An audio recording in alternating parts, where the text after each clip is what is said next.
Hey guys, Levy here. It's been, actually I've never done this before, but I felt like I had a bit of extra time today. And what I was going to do is I was going to show you guys my setup that I use for my computer, which I'm kind of just panning over now. Everything that I use on a day-to-day basis and stuff that I use, all of my retro setup, as well as my PC setup with streaming, and all of my consoles and whatnot. So we'll just start from the retro side and work our way through. Also, I just want to apologize in advance. Please don't crucify me about my cable management. It takes like 4+ hours to just get this stuff like organized when I rearrange my room and whatnot. So please, if you guys are commenting on this, I don't care about stuff. I'm the only person to see it. So we'll just go ahead and start and work our way down. So in order to do a lot of my retro console stuff, we'll start from the right here. So what I have here is my open source Scanline converter, which is this bottom little box. And what this does is this converts an analog signal to a digital signal. Pretty much, here, I'll go ahead and turn it on for you.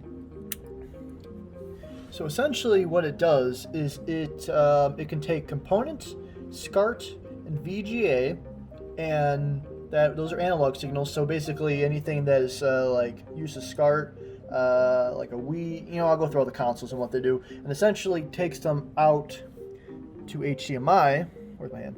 HDMI, and it runs it all the way through. So essentially that's what that does. Now the box that's on top of that is my Koryu. Now the only caveat of the OSSC right now is it doesn't take composite and it doesn't take S-video. So anything that has composite or S-video, which is right now currently my Nintendo Entertainment System, my NES, or my N64 until it gets until I get RGB modded for both of them. So currently that's what the top one does. So if I want to use my NES or my N64, it does composite and S-video in and component out, and then I just run that to my OSSC, so that way it passes through and I can do that. So that's what that does. Now, all of my systems that currently I am using right now are using SCART, which is an RGB format. So right now I've got my PlayStation 1, I've got my PlayStation 2, I have my Sega Genesis, and I have my SNES. So I have a 6 in, 2 out SCART switcher, which is the Shiny Bow one. It's really nice. I paid like maybe $150 for it on eBay. So essentially, that way I'm not having to worry about plugging everything in. So essentially, those 4 consoles are plugged in there, and then I've got the out, which runs all the way to the back right here of this. So that way, when I use it, so when I turn it on, just for all intents and purposes, when I turn it on, this is my input switcher, and this is my output switcher. So depending on what game I want to play, it also comes with a remote. I don't have to do it by hand if I don't want to. I can just change it. Like say I want to play my Super Nintendo, which it currently is on. I'm going to keep it on, and I'm going to go to PlayStation 1 because I'm going to give you guys a little test showing of how everything works with that. So we'll go and keep this on. Now this box right here is just a no-name really component video switcher. Now I use that for several reasons.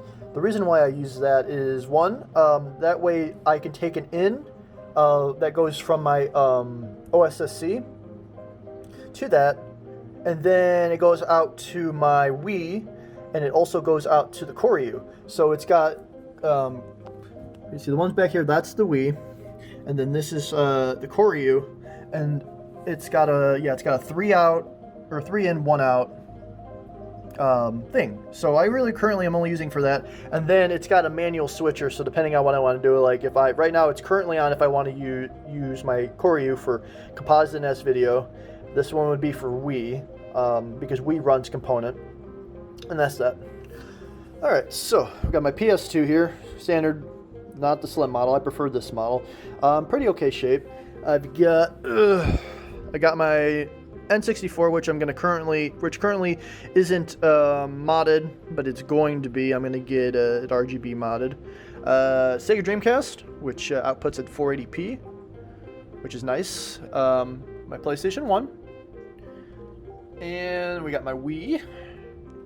And then down here, I had to buy a new one because I found 2 Nintendos in storage when I cleaned last summer, but neither one of them worked. So I bought a refurbished one last week, and it works great.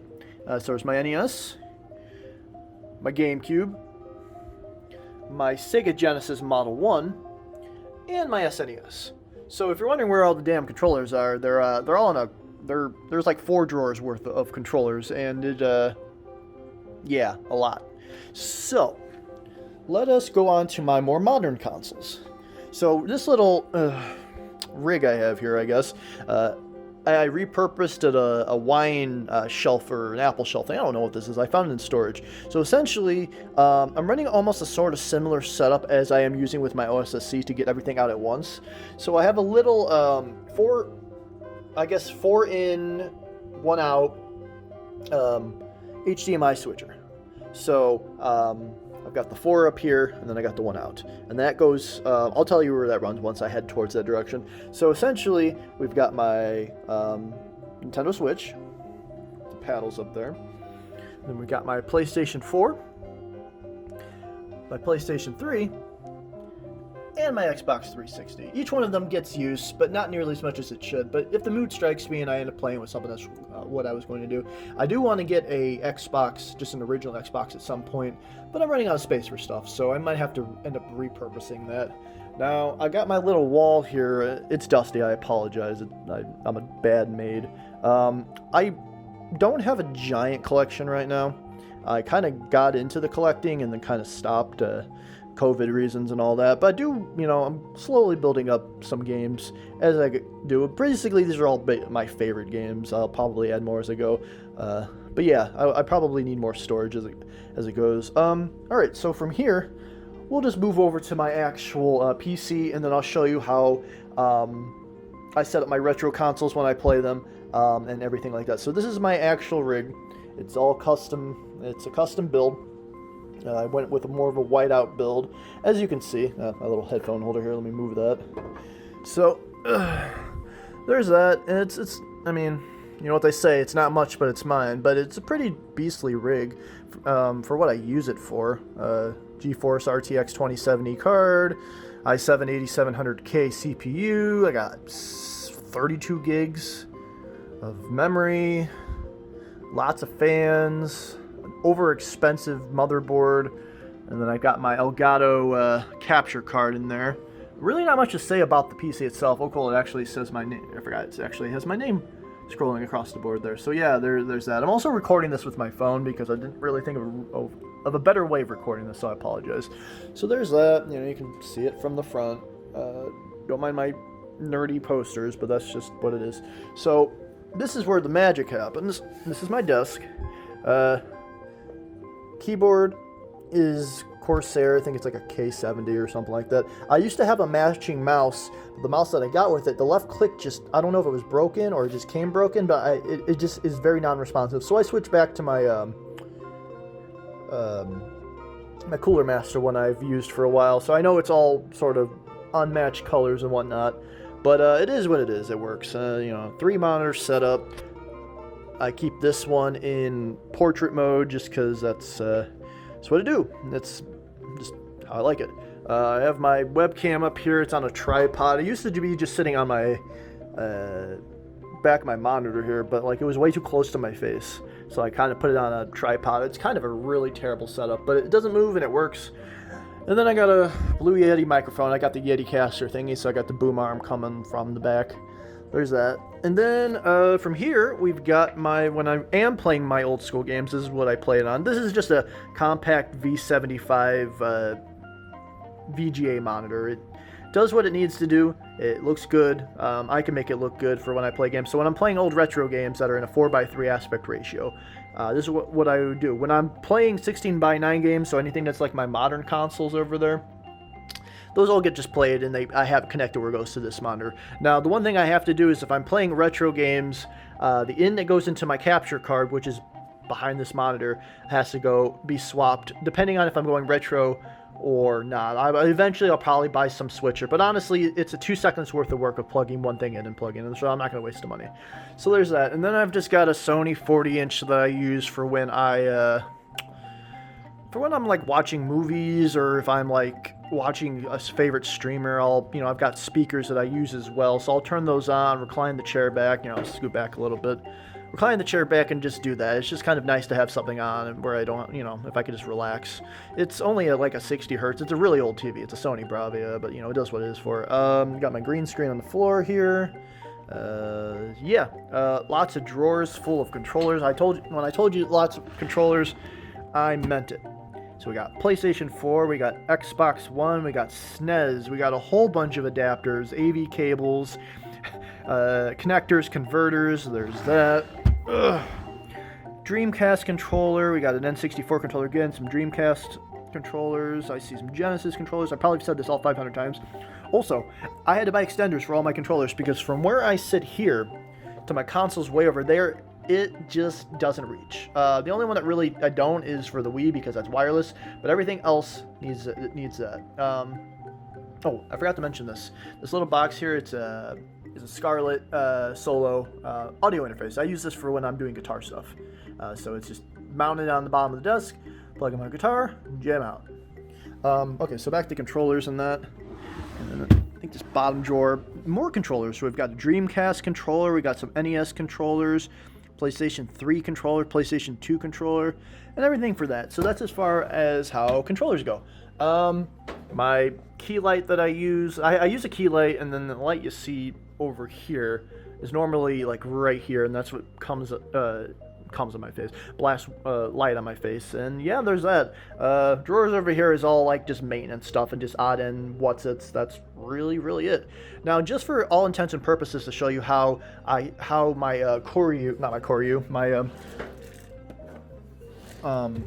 OSSC works, we're going to do a little bit of a practice thing here. I'm going to show you how things get set up and how I use it with my OSSC. So we're gonna take the PlayStation as a first thing. So I already have my PlayStation controller right here, off camera. So we're gonna go ahead plug in, as one does. There's no game in it, so we're gonna take the fan favorite, my favorite video game. We're gonna get Resident Evil 2. Now I'm sorry, I'm a normie, and it's cracked. I got it for like $20 many years ago. I am in the process of wanting to collect all the Japanese versions, but I just got the US version for now. And we are gonna get, you know what, we're gonna go Claire. We're gonna get Claire. At least the case is in pretty okay condition. And we're gonna grab that. We're gonna do this. And we're gonna power her on. Now, what I said about my SCART switcher, because PlayStation uses SCART, which is an RGB. So that runs from the back of my PlayStation all the way to here. So the very first one is my PlayStation 1. So it's on 1, and the output is on 1. So that goes to my OSSC. So I turn on my OSSC. Right now, I just kind of get focused right now. So right now, it's not going to show anything. So I have to switch to my RGBS format, which is right there. So right now, it already has the signal. So it has the signal for that. Now, I have a bunch of custom profiles depending on what I'm using. So right now, I'm using my PlayStation. So we are going to load the PlayStation 320 or which one do I want to do? I believe it's the 256 by 240. That's the one. So we're going to load that one. Now that that's loaded, all I have to do is... Actually, there's something I have to do. Give me 2 seconds. I'm sorry.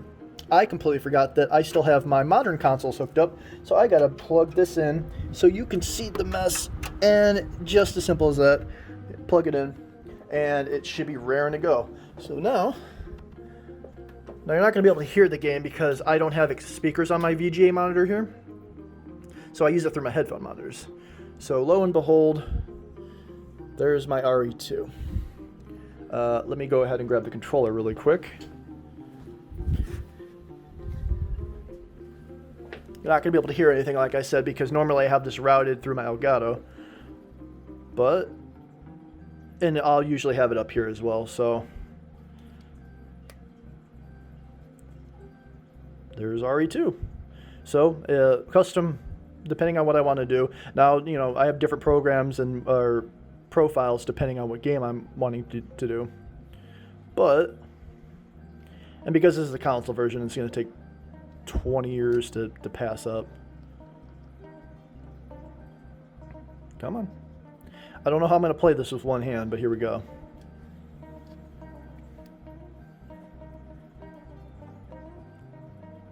It's probably going to look weird looking through this as well. Yep, there it is. There's it in its... And it's... Oh, God, I'm going to die. I'm going to go to my menu really quick. But yeah, that's RE2. I could do the same. I should probably do like a setup for how I do all my consoles. It's really a lot of just flipping on things, changing settings, this, that, and the other. You know, like I said. Oh, and the fancy remote to change everything on my OSSC. But yeah, that's really all it, guys. I just wanted to give you guys like a little quick rundown of what I use for my consoles, retro consoles, and what I do for my day-to-day streaming stuff. If you have any questions about any of the stuff I'm using, feel free to post a link in the, or post comments in the description. I'll have a link to like what my PC is and a lot of the stuff that I use. I have like a master list of everything I have collected. But yeah, I hope you guys enjoyed that little spiel, and I will see you guys later. Take care, everybody.